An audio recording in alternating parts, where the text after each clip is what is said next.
Hi, everybody. So,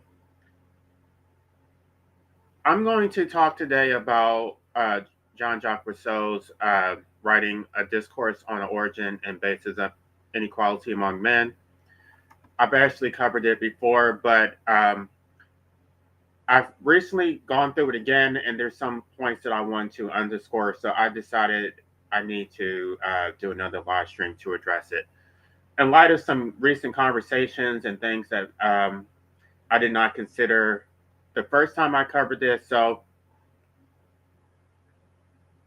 I want to start up by talking about two foundations of political power, which is used to justify statism, democracy, and this is the reason why I would argue that we are enslaved. The first assumption is that human beings are naturally degenerate. They make the assumption that without a state, without institutions such as churches, without an indoctrination through education, people would naturally be degenerate. They would naturally be selfish.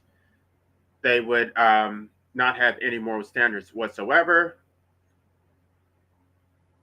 And basically, we need these institutions to protect people from themselves. And the second is that there would be chaos. There would be perpetual violence without a state. It would just be the law of the jungle. That is actually, neither of these assumptions are true. And unfortunately, these justifications are used to justify the state oppression that we now live through today.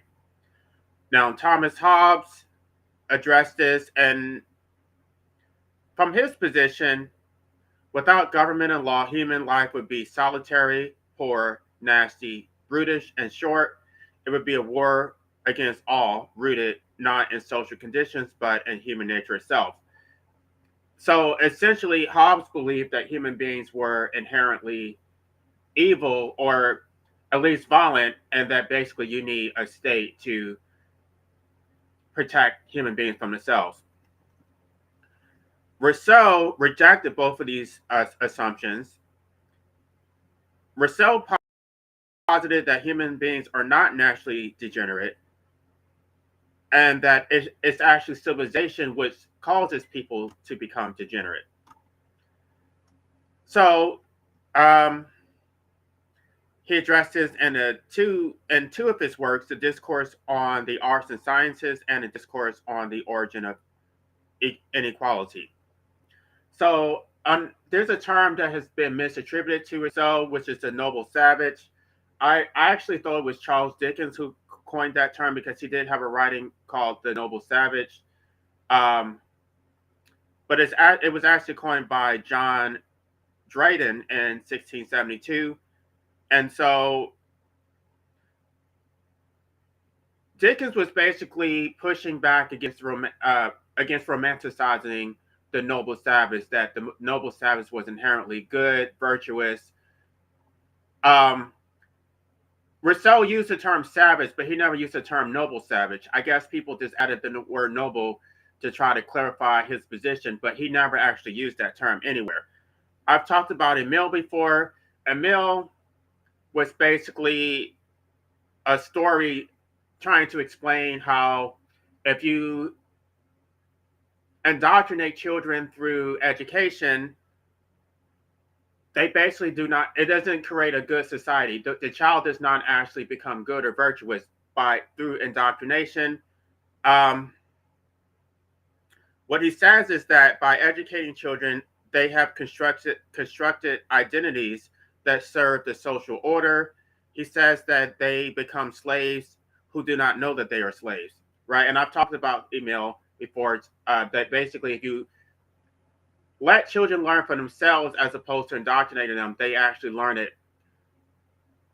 like in an authentic way. Like they learn that by touching the fire is hot. But if you tell them that the fire is hot, they still don't actually learn it. All they know is that you told them that. Or, jumping on a bed, they may know that you say it's wrong, but they don't understand that if they jump on a bed, they may pop a spring, right? So allowing children to learn in a in an organic manner is different from just telling them.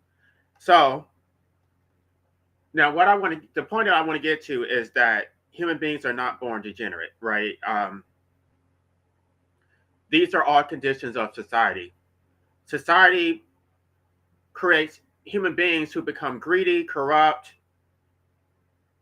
They submit to oppression, which is not their natural state. It is a product of civilization.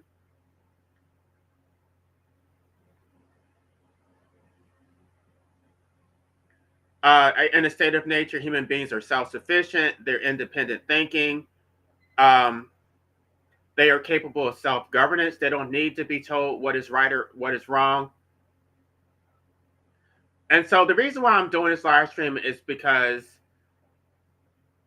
there's been this glorification of civilization, and I was recently told that I need to become civilized, and I expressly told this person, I am not civilized. I am a savage, and I will be referred to as such. Now, let's talk about the two inequalities. There's the natural inequalities, the inequalities of age, health, strength, and qualities of mind. These are real, they exist in nature, and they're produced by nature itself. Now, the second inequality is the inequality of privilege, differences in wealth, honor, power, and the ability to command others.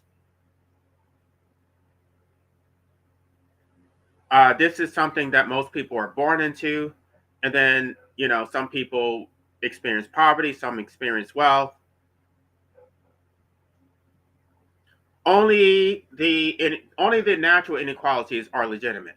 The inequality of privilege has no foundation in nature and only can be maintained through violence, manipulation, and the conditioning of people to accept their own enslavement.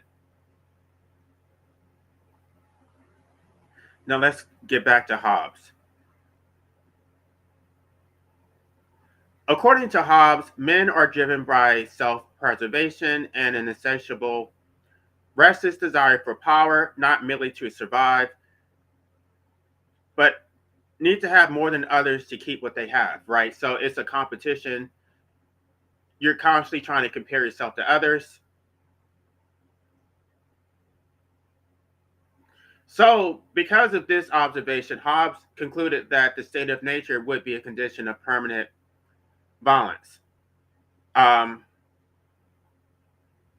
he says without a state or institutions to correct people's behavior, there would be no industry, no culture, no cooperation. It would be a war against all. Which, according to him, this led him to the conclusion that rational men would be in their proper self-interest to surrender their natural freedom to a sovereign in exchange for their protection.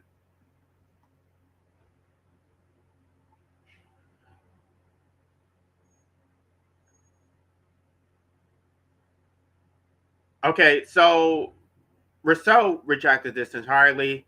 Um, Without proper language, accumulated wealth, or social hierarchy, um, there would actually be nothing to fight about. So it would not be a perpetual state of violence. And he also, Rousseau really emphasized what happens among primitive cultures, and he also observed what occurs in the animal kingdom. And what he observed in the animal kingdom is that there is not perpetual war among animals. Actually, what happens is there's usually a fight between two dominant males to determine who is most dominant. And then once dominance is established between the dominant males, everybody else submits, and then there's a long period of peace. It's not perpetual war that you get under the state of society.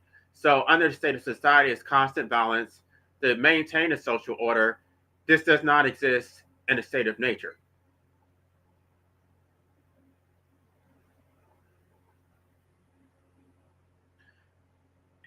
Rousseau also pushed back against the source of human aggression. right? The hunger for power and dominance is what Rousseau calls amour propre. That's the French term. I'm probably butchering it. He says this is not natural. It's produced by social comparison, which only results in hierarchy, accumulated possessions, and it's also based on their proximity to others. He also says that war is a social condition, not a natural one. Um, Conflict requires armies, territory, where fighting, basically property rights, which don't exist in a state of nature, and a social construct of who is the enemy, all of which require the kind of collective identity that only emerges in a state of society.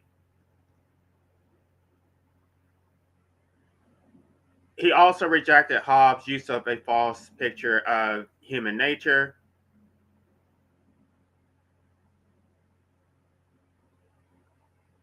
He basically took the position that men are not surrendering their freedom to escape their nature.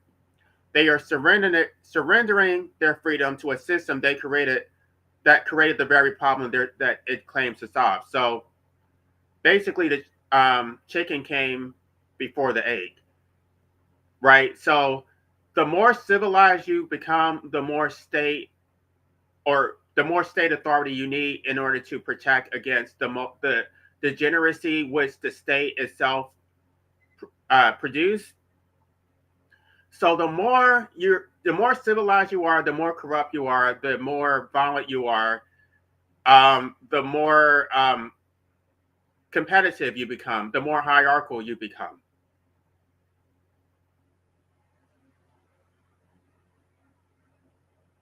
Civilization produces competition, inequality, manufactured desires, and dependence on the state, and then turn around and says, "Look how dangerous you are without us." Natural man's actual condition is physically robust, present, focused, and genuinely free. His desires are immediate, entirely satiable. He has no hunger for money, power, or prestige because none of these social constructs exist in a state of nature. The savage is beholden to no man. He also says that the natural man is physically healthier than a civilized man. Civilized men are prone to diseases of excess, sedentary decay, overwork, mental anguish.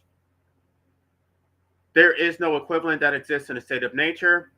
As Rousseau observed, by observing people in primitive cultures, specifically he observed the Native Americans, they were much more robust.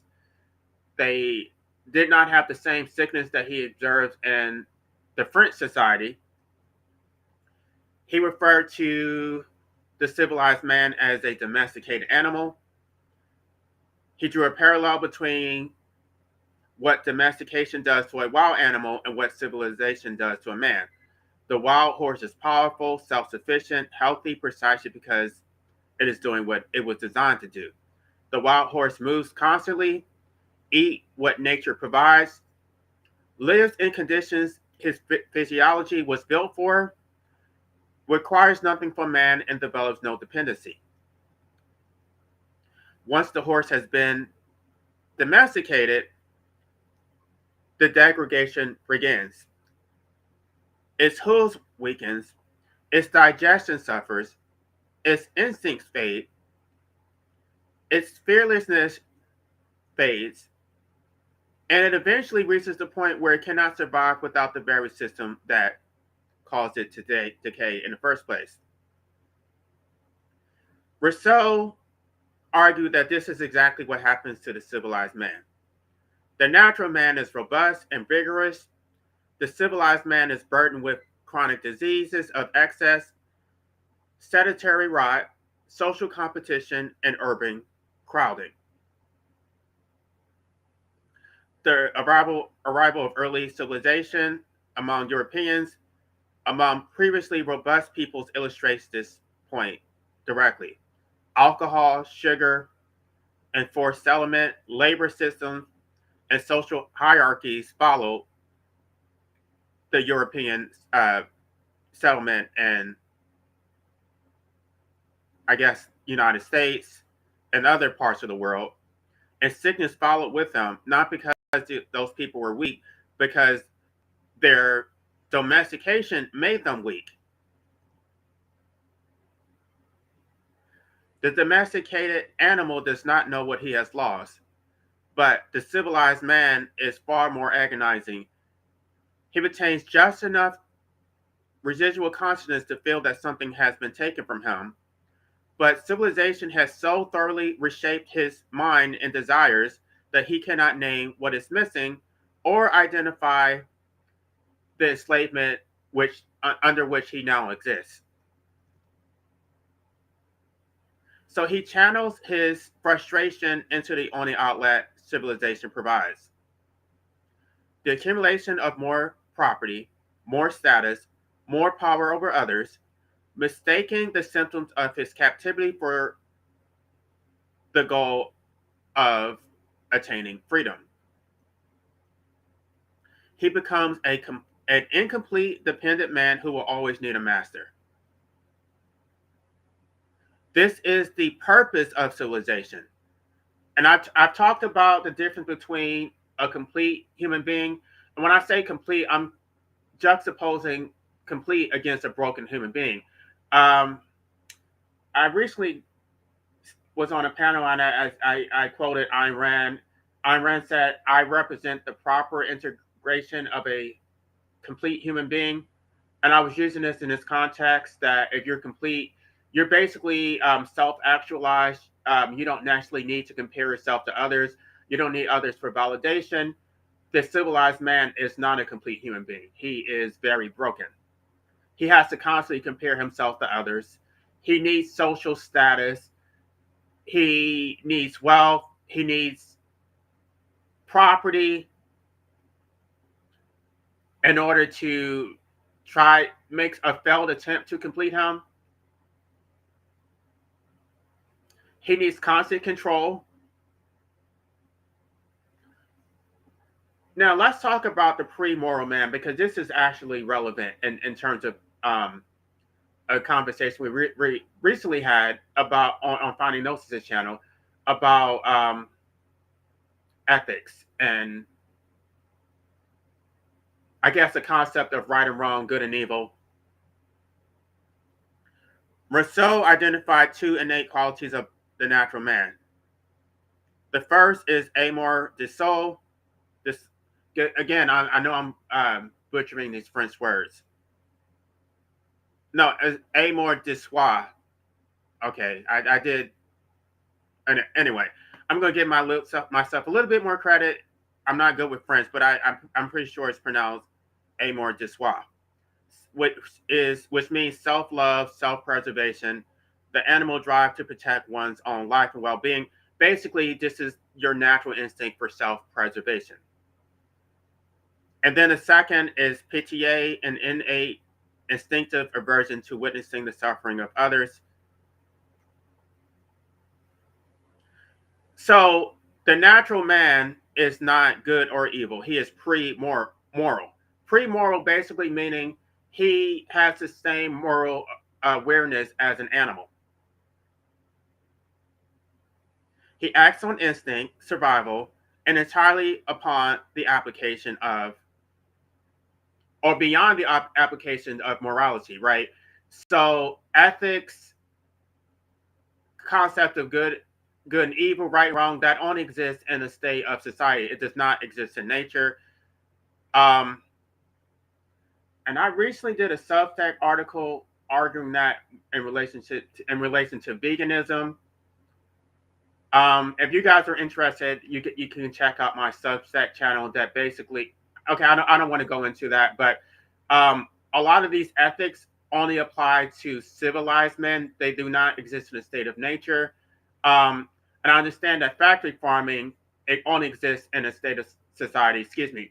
But that's the whole problem, that the state of society produces the degeneracy. And then in order to address degeneracy, it needs more control to address the very degeneracy which it itself created. So you need more control to address the oppression. And it's just like, no, just get rid of the state of society in the first place, and then you don't need all the control to address it. So that's my position. In a state of nature, there is no good and bad, no virtue, no vice, no sin. The natural man cannot be corrupt because corruption requires a moral framework to violate, and the natural man has none. He cannot be manipulated by appeals to honor, shame, or guilt because these concepts do not exist in a state of nature. So if good and evil are not written into human nature, but produced by civilization, then we must ask who built our moral framework. The same people who built the system of property and privilege that benefits them also constructed this moral framework. The ideas about duty, obedience, and sacredness of property, and the sinfulness of rebellion, these conditions, which everyone else accept, only serve the purpose of keeping them in their place. When power tells you that your poverty is God's will, that obedience is virtue, and that your desire for freedom is irrational, Rousseau's framework gives you the only question that matters. Who built these categories and whose interests do they serve? The entire moral architecture of civilization uses people to keep them in their place, right? Because I want you to understand that the state of society is self-policing. Once it's been established, it's not enforced purely through the state. The people themselves reinforce it through their own social norms and mores. And so the state does not have to do all the work. Once you have become civilized, then it's self-perpetuating.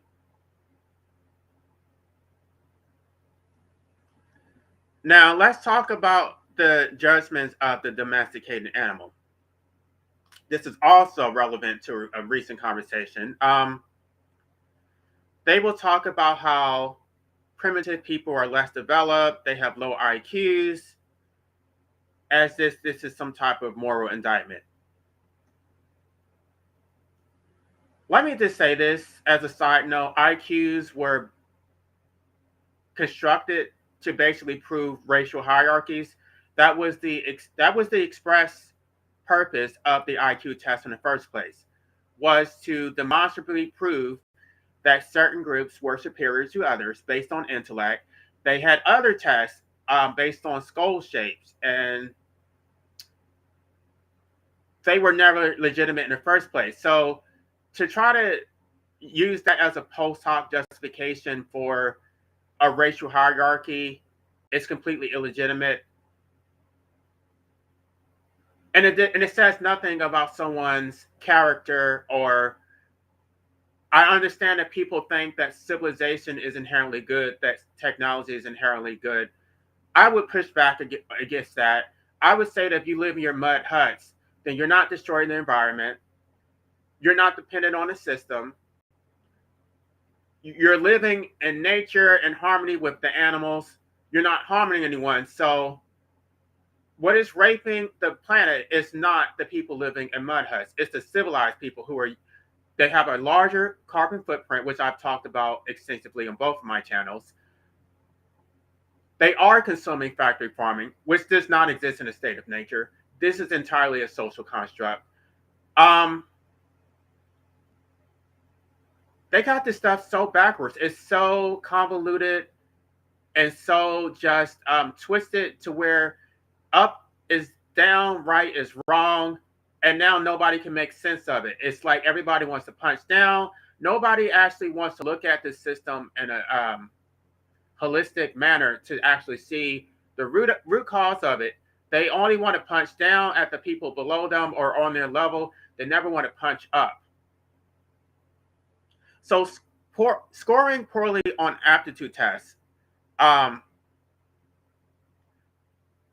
These are tools which were designed for a different environment, and it tells you about the people who were exposed to these conditions, not about native intelligence, and certainly not about the people themselves. Because in a state of nature, your cognitive faculties are used for different purposes, a different purpose for survival, right? Um, in a state of society, your cognitive faculties are used to maintain a social order. So it's not even necessary for your rational self interest. It's used to maintain the city, to keep the state functioning. But at the same time, you don't even have your natural instinct. You don't even know how to hunt. You don't know how to fish. You don't know how to build your own shelter. So you're completely dependent on the state. So you would say, "Oh, I have higher intelligence because I read books, because I have a laptop." No, you don't know how to. You're not self sufficient. You're completely dependent on the state. And so this state of society actually destroys. Um, well, it actually destroys your natural privileges or your natural abilities. It takes your natural robustness and actually turns it into a weakness, right? So self-sufficiency, your direct relationship with nature and the environment, um, are eroded away and replaced with subjection to institutions. Children are educated out of their own nature, right? The way people are right now, they're automatons. This is not in their nature. This is produced by their indoctrination. You were domesticated by force.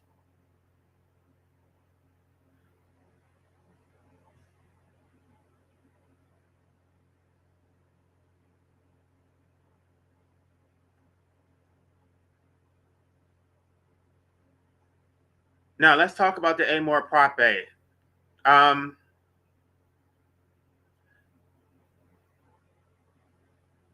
because a self-sufficient person living in connection with their environment, right? These people are sort of pathologized and say, well, what did they build? What did they build? These people in Africa have not built anything. They have no technology. They're so primitive. That question itself does not come from nature or reason. It comes from the psychology of civilization. One that can only measure human worth by accumulation and hierarchy. The stable horse, hooves weakened and instincts faded, looking at the wild horse and why hasn't it learned to accept a saddle? So how does civilization corrupt us? When you see the same people every day, you begin to notice who is stronger, more attractive, more skilled, and with that comparison comes vanity, shame, envy, and contempt. Naturals man's health, limited self-love rooted in survival is replaced by a competitive, comparative vanity that can only be satisfied by being seen as superior to others. It's not enough to have what you need to have more than your neighbor. Once this transformation occurs, it cannot be reversed by an act of will. The psychological mechanism through which civilization corrupts natural man is not an external condition, but an internal restructuring of the self. Rousseau also addressed the invention of private property. Rousseau wrote that the first man who enclosed a piece of ground and said, "This is mine," and found people simple enough to believe him, was the real founder of civilized society. And from that moment, the inequality of privilege became possible, and everything that followed became inevitable. Once property rights were established, those who owned more needed to protect it. And protection required laws, and laws required government. and government required more submission. The rich, the rich essentially invented the legal and political order as a trick, convincing everyone else that laws and government would protect them equally, when in reality, those institutions were designed primarily to protect the property and power of those who already had it. Now, there's an assumption that civilization actually makes people happier. It does not. In a state of nature, desires and the capacity to satisfy them are perfectly matched. The natural man's desires are immediate, physical, and entirely satisfiable. There's no gap between what a man wants, what he can have, and where there is no gap, there is no misery. Now, just to you can just observe like a cat, for example. If you gave a cat some food, the cat is happy, right? The cat is not comparing herself to another cat. The cat is not saying, "Oh, your flea collar is better than mine. Your claws are sharper than mine. You have better teeth.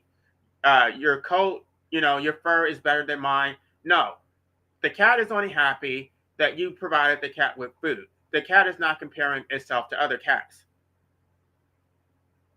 So as soon as that cat is fed, the cat is happy, right? That same principle applies to a natural man.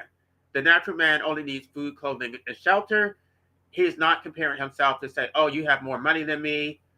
You have a better woman than me." None of those things exist in a state of nature.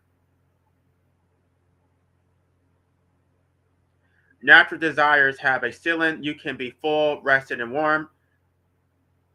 But the artificial desires civilization produces for wealth, status, admiration, power, these can only be measured against other people, and they're moving constantly. The more you accumulate, you're still going to have to compare yourself to somebody else. So you can never truly be satisfied, no matter how much you obtain. You cannot win a relative competition. Absolutely, the goalposts are constantly moving, and they are infinite. It is a structural feature of civilization which has deliberately replaced satisfiable desires with unsatisfiable ones, and then tell you that chasing them is the purpose of your life. In civilization, men's interests are not just different from each other, they are structurally opposed. Your gain is someone else's loss. Your rise requires someone else's failure. And the suffering of others is, in a very real sense, in your interest. Civilization has turned human beings into structural enemies of each other. Civilized men are never allowed to simply be what they are. They must constantly perform.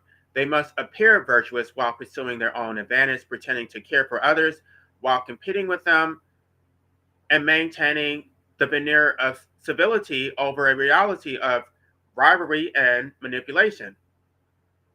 This is a self alienation that the natural man who simply is what he is never experiences. The civilized man is he no longer knows who he is, right? He basically is what society tells him that he is. From the moment the child enters the social order, he learns to perform rather than to be, to want what he is supposed to want, to feel what he is supposed to feel, present whatever approval he has a desire to earn, so thoroughly and continuously that he can no longer distinguish between the performance and his true self.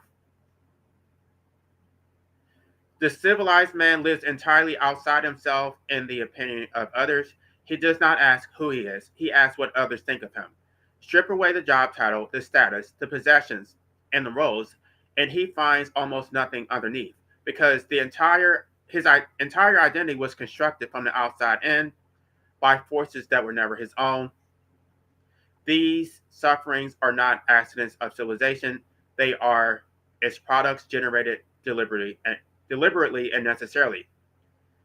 A man who is always wanting, always comparing, always performing is a man who will keep working, keep consuming, keep submitting. A man who has been broken cannot govern himself. A man who is incomplete will always reach for whatever the system tells him will finally make him whole.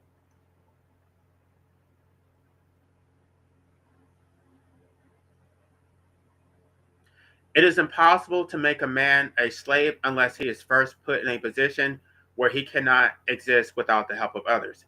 In a state of nature, domination is impossible. If someone tries to control you, you simply leave because you need nothing from them. In civilization, you need your employer, your bank, your state, and once you need the system owns you. Once you become accustomed to masters, people become estranged from freedom and begin to seek out new enslavement. They look for someone to tell them what to do because they have lost the capacity to direct themselves, and they trade their liberty for security. Something that Benjamin Franklin addressed. He says that those who trade their liberty for security deserve neither. Civilization does not develop the natural man, it actually breaks them and keeps them broken. The conditions of dependence, comparison, competition, property, and hierarchy systematically destroy the natural man's wholeness that human beings are born with and replace them with artificial vices. Men who will never develop the ability to think, provide, or govern themselves become what Rousseau calls robust children. They're physically adults, but they're incomplete. They're self sufficient in nothing, independent in nothing, complete in nothing, entirely dependent on the social order for their sense of self and their understanding of right and wrong.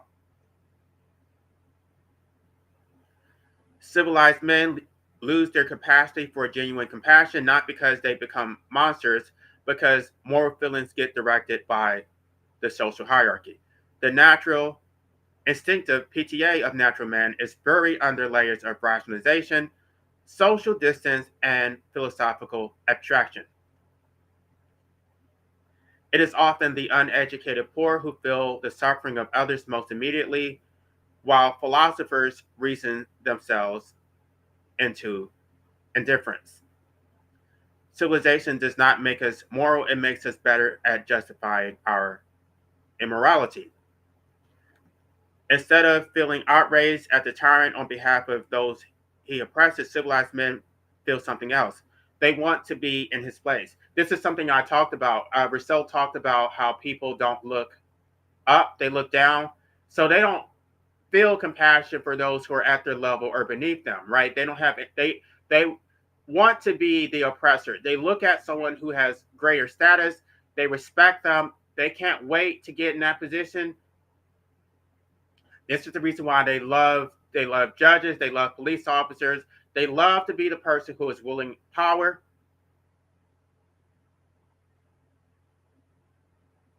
They love power despite its abuses because authority grants them the opportunity to oppress others in return. This is what I've talked about before, that people don't mind being oppressed so long as they oppress others. They don't mind being oppressed so long as they're not at the very bottom, right? As long as they're somewhere in the middle and they can look down at somebody else. And basically, in the state of society, nobody is at the very bottom because everybody has the ability to have children. So even if you are not successful career wise, you can at least have children and oppress them and actually feel good about yourself, right? A lot of parents may abuse their children, they punch down.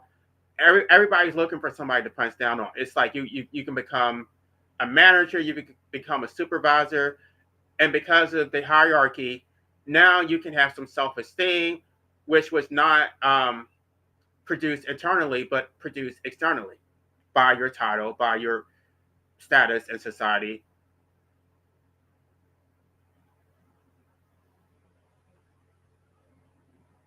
The more civilized men become, the more capable they become of rationalizing evil. The legal system justifies what everybody knows is demonstrably unjust, right? But they'll say, "Oh, it's the law. I follow the law." So even if everybody knows that it's unjust, technically it's correct, or technically it's justifiable because it's legal, right? You have no concept of right or wrong. Only your only concept of right or wrong is what you're allowed to do legally.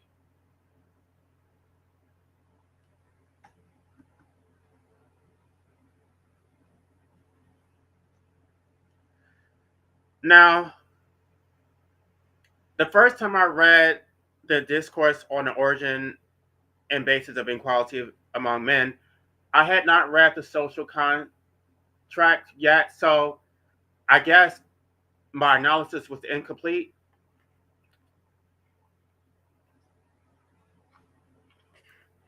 And I do have problems with the social contract because Rousseau says that we submit to the general will. We basically there is no such thing as an individual will. Whatever the collective says is final, even on matters of life and death. That we don't actually own our lives. Our lives belong to the sovereign, and we are not sovereign as individuals.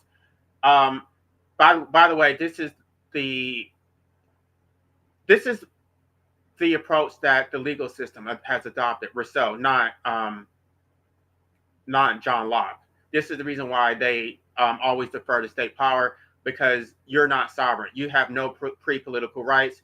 Your rights only exist under the social contract.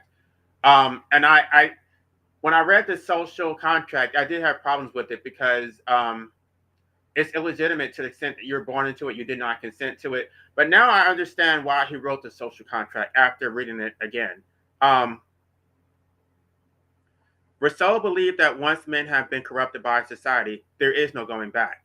The corruption is not just external, but internal.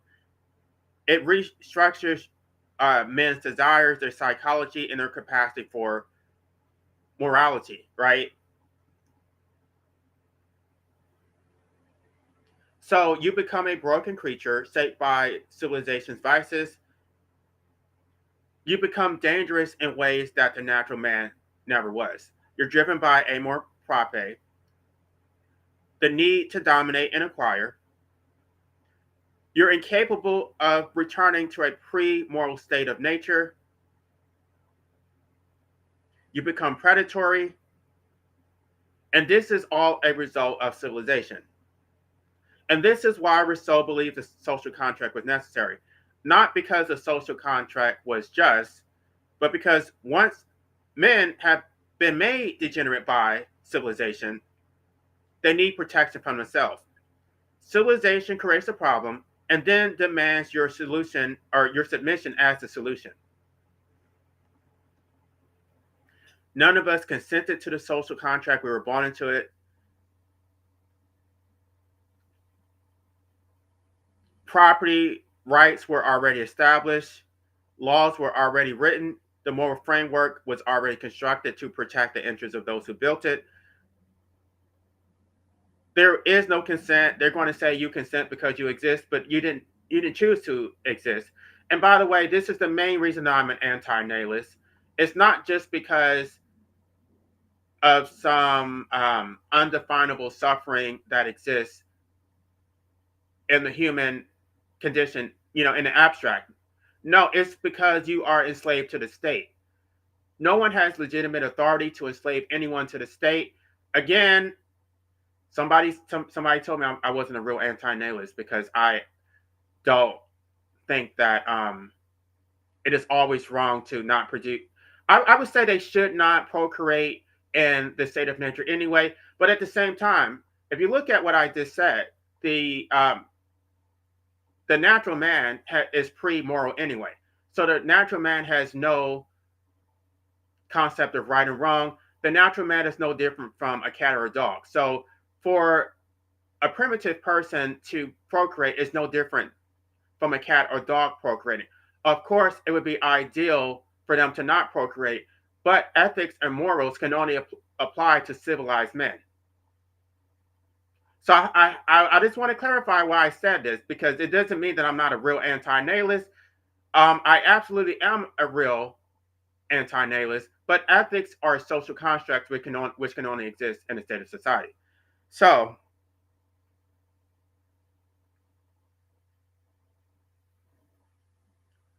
The inequalities that destroy people's lives, which makes people miserable, these are not natural. The degeneracy that these inequalities produce was manufactured. It is not, they are not innate.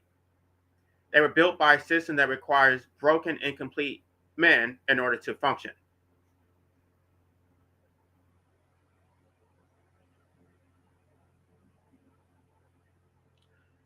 So, as I've stated before, once you have become civilized, it is nearly impossible for you to return back to the state of nature. Um, you have already been so thoroughly degenerated and corrupted. It is going to be nearly impossible for you to just go back to the state of nature and actually be happy and not be heavily influenced by your comparison to others, by the values that were indoctrinated or instilled into you. So somebody's like, "Oh, if you don't like civilization, why don't you just go live in some primitive culture?" No, it's not going to happen. I already admit that I've already been degenerated by society, by civilization. So, of course, after becoming accustomed to air conditioning and driving a vehicle and being able to use my laptop, of course, I'm not going to be able to exist in the state of nature. Um, the goal is to not corrupt them with a state of society in the first place, to not civilize them. So we're not doing them any favors by spreading civilization and democracy. We're just corrupting them. We're making these people greedy, competitive, destroying their pre-moral status, and making them moral agents in a way that um, that can never be satisfied. Your morals can never be good enough. Let me see if I have any comments before I end this live stream.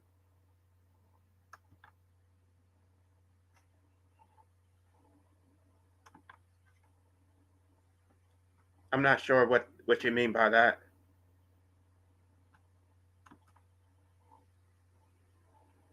Yeah, I agree with that. All right, y'all.